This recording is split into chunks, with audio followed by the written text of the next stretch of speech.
ભરત ના રામ ને નરસિંહ ના શ્યામ અને ભરત ના રામ ને નરસિંહ ના શ્યામ અને ભરત ના રામ ને નરસિંહ ના શ્યામ અને ભરત ના રામ ને મીરા ના શ્યામ અને નરસિંહ ના રામ ને હરદમ રામ ધૂન બોલો રે મીરા ના શ્યામ અને નરસિંહ ના રામ ને હરદમ રામ ધૂન બોલો રે મીરા ના શ્યામ અને સબરીજી ના રામ ને હરદમ રામ ધૂન બોલો રે મીરા ના શ્યામ અને સબરજી ના રામ ની હરદમ રામ ધૂન બોલો રે સીતાજી ના રામ અને રાધાજી ના શ્યામ ને હરદમ રામ ધૂન બોલો રે સીતાજી ના રામ અને રાધાજી ના શ્યામ ની હરદમ રામ ધૂન બોલો રે સીતાજી ના રામ અને રાધાજી ના શ્યામ ને હરદમ રામ ધૂન બોલો રે સીતાજી ના રામ અને રાધાજી ના શ્યામ ની હરદમ રામ ધૂન બોલો રે સીતાજી ના રામ અને રાધાજી ના શ્યામ ને હરદમ રામ ધૂન બોલો રે સીતાજી ના રામ અને રાધાજી ના શ્યામ ની હરદમ રામ ધૂન બોલો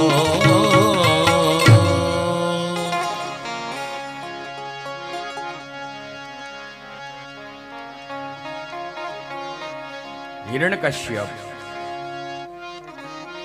રાજા પરીક્ષિતને સુખદેવજી મહારાજ કથા સંભળાવે છે. હિરણ્યકશ્યપ પોતાના ભાઈ હિરણ્યાક્ષનું વેર લેવા માટે તૈયાર થયો. બ્રહ્માને પ્રસન્ન કરવા માટે જંગલમાં જવા નીકળ્યો. હિરણ્યકશ્યપની પત્નીનું નામ છે કયાધુ.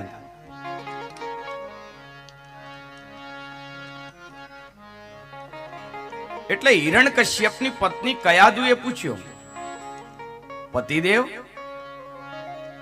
ક્યાં ચાલ્યા? બોલે બ્રહ્માને પ્રસન્ન કરવા માટે. અચ્છા, બ્રહ્માને તમે પ્રસન્ન કરી અને શું કરશો? બોલે મારા ભાઈને જેણે માર્યો છે એ વિષ્ણુને મારે મારવો છે, એનું વેર વાળવું છે. એટલે વિષ્ણુ ભગવાનને મારવા માટે હું વરદાન લેવા જાઉં છું. કયાધુને થયું કે આની ખોપરી બગડી ગઈ છે. એને ગમ્યું નહીં, પણ હવે પતિને અટકાવી શકે કઈ રીતે? એને થોડો પ્રયાસ કર્યો. 10,000 વર્ષ જેટલો ગાળો કઢાયો. પતિદેવ તમે તપસ્યા કરવા જાઓ અને તમારા વિરહમાં હું કઈ રીતે રહી શકીશ? જવા દ્યો ને, કઈ તપ કરવું નથી, આપણે તો ખાઈ પી અને મજા કરીએ. હિરણ્યકશ્યપ કે નહીં નહીં નહીં નહીં, મારા ભાઈને જેણે માર્યો છે એ વિષ્ણુને હું છોડીશ નહીં. જંગલમાં એક દિવસ નીકળ્યા. મંદરાચળ પર્વત ઉપર જઈ અને હિરણ્યકશ્યપ તપ કરે છે બ્રહ્માને પ્રસન્ન કરવા. જ્યાં હિરણ્યકશ્યપે તપસ્યાનો આરંભ કર્યો ત્યારે દેવતાઓને ચિંતા થઈ. દેવતાઓને થયું કે જો બ્રહ્માને પ્રસન્ન કરશે તો આને મારવો મુશ્કેલ બનશે. એટલે દેવતાએ બધા ભેળા થઈ અને બૃહસ્પતિ ગુરુને યાદ કર્યા અને બૃહસ્પતિ ગુરુને કહ્યું કે તમે પોપટનું રૂપ લઈ અને જાઓ. હિરણ્યકશ્યપ જ્યાં તપસ્યા કરે છે એની તપસ્યા ગમે એમ કરીને અટકાવી દો.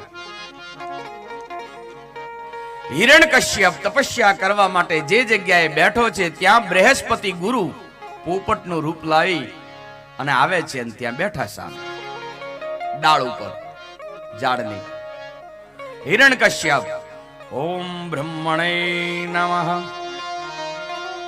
ઓમ બ્રહ્મણે નમઃ, ઓમ બ્રહ્મણે નમઃ. આ તપસ્યા જ્યાં આરંભ કરી ત્યાં પેલા ભગવાન બૃહસ્પતિ પોપટના રૂપમાં નારાયણ નારાયણ નારાયણ નારાયણ નારાયણ નારાયણ નારાયણ પોપટ બોલવા લાગ્યો. આ પોપટને નારાયણ નારાયણ બોલતો જોઈ અને હિરણ્યકશ્યપને થયું કે લે,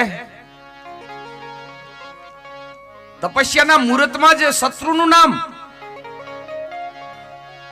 આજે તપસ્યા નથી કરવી, આજે મુહૂર્ત સારો નથી લાગતો, લાવ ઘરે જાઓ ને વળી પાછો સારો મુહૂર્ત જોવરાઈને પાછો આવો. એટલે હિરણ્યકશ્યપ ઘરે પાછો આવ્યો. એની પત્નીએ પૂછ્યું કે હા હા પતિદેવ જલ્દી પાછા આવ્યા, જલ્દી તમને બ્રહ્મદેવ પ્રસન્ન થઈ ગયા બ્રહ્માજી? અરે ગાંડી શું વાત કરું, તપસ્યા કરવા બેઠો અને પોપટ આવી અને નારાયણ નારાયણ બોલવા લાગ્યો. હિરણ્યકશ્યપની પત્ની બહુ સમજદાર હતી. એને થયું કે આમાં દેવતાઓનો કંઈક સારો સંકેત લાગે છે. એટલે કયાદુએ પૂછ્યું કે પતિદેવ શું બોલ્યો પોપટ? બોલે નારાયણ નારાયણ. પત્નીને થયું કે આ હા આના મોઢે આજ નારાયણનું નામ સાંભળ્યું. સરસ મજાની રસોઈ બનાવી અને ભાવતા ખમણ ઢોકળા બનાવ્યા અને પીરસે. અને આમ પંખો નાખે છે, આમ પંખો નાખતા નાખતા પૂછે છે પતિદેવ પોપટ વાળે કઈ બોલે? અરે હા દેવી બોલ્યો. શું બોલ્યો? નારાયણ નારાયણ. વળે પાછા આમ જમાડે. હિરણ્યકશ્યપ જમે છે. વળે આમ કયાદું ખોવાઈ જાય વિચારોમાં. એટલે હિરણ્યકશ્યપ કે એ ગાંડી તારો મગજ ક્યાં ગયું? એટલે હિરણ્યકશ્યપની પત્નીએ કહ્યું કે પતિદેવ મને તો એ જ મગજમાં નથી બેસતું કે પોપટ કઈ બોલે. અરે દેવી બોલ્યો. શું બોલ્યો? બોલે નારાયણ નારાયણ. અચ્છા, સરસ મજાની હોશિયાર પત્નીએ રાત્રે પલંગ બિછાયો, પોતાના શયનખંડમાં લઈ ગઈ અને મીઠી મીઠી વાતો કરતા કરતા પૂછ્યું પતિદેવ પોપટ શું બોલ્યો? નારાયણ નારાયણ. આમ કરતા કરતા કરતા ભગવાનનું નામ લેવરાવતા લેવરાવતા હિરણ્યકશ્યપની પત્ની કયાદુ પોતાના પતિ સાથે શયનખંડમાં સૂઈ ગઈ અને ભગવાનની કૃપાથી એને ગર્ભ રહ્યો. ભગવાનનું નામ લેતા લેતા બાળકનો ગર્ભ રહ્યો. અને પછી હિરણ્યકશ્યપ તપસ્યા કરવા માટે વળી પાછો મંદરાચલ પર્વત ઉપર જાય છે. અહીંયા બાળક મોટું થવા લાગ્યું પેટમાં, ને દેવતાઓને ચિંતા થઈ કે હિરણ્યકશ્યપનું બાળક આપણો કઈ રાખે નહીં. નારદે કહ્યું કે શાંતિ રાખો, એ ભગવાનનો ભક્ત થશે. એ બાળક કોણ છે? પ્રહલાદ. માતાના ગર્ભમાં પ્રહલાદ મોટો થવા લાગ્યો અને હિરણ્યકશ્યપ પત્ની જે છે કયાદુ એનું અપહરણ કરી અને દેવતાઓ લઈ ગયા ઉપર. નારદ મળ્યા. નારદે એને રોકાવી અને પોતાના આશ્રમમાં રાખી અને સંભળાયો. પેટમાં બાળક હોય અને માતા જો ભગવાનની જો વાતો સાંભળે ને તો એનો દીકરો ભક્ત થાય છે. હા, અને એ તો માતાઓને ખાસ વિનંતી છે કે પેટમાં જ્યારે બાળક હોય ને ત્યારે માતાને જે તે ન ખવાય, જેમ તેમ ન બોલાય. પેટમાં બાળક હોય ત્યારે માતાઓને બિલકુલ ક્રોધ ન કરાય. અને ખાસ માતાઓને આ પિક્ચર જોવાનું આવું ન જવાય, નહીં તો પાછા બાળક ડિસ્કો ને દાંડિયામાં રમતા થઈ જાય. હે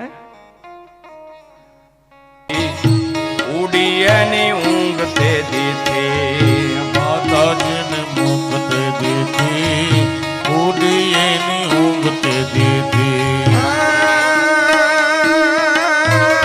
આંખમાં ઉગેલ ચાંદલો ને જીજભાઈ ને આયા બાળ રે, જીજભાઈ ને આયા બાળ.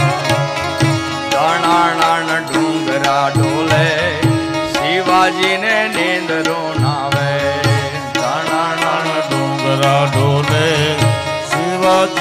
નીંદ રૂનાવે.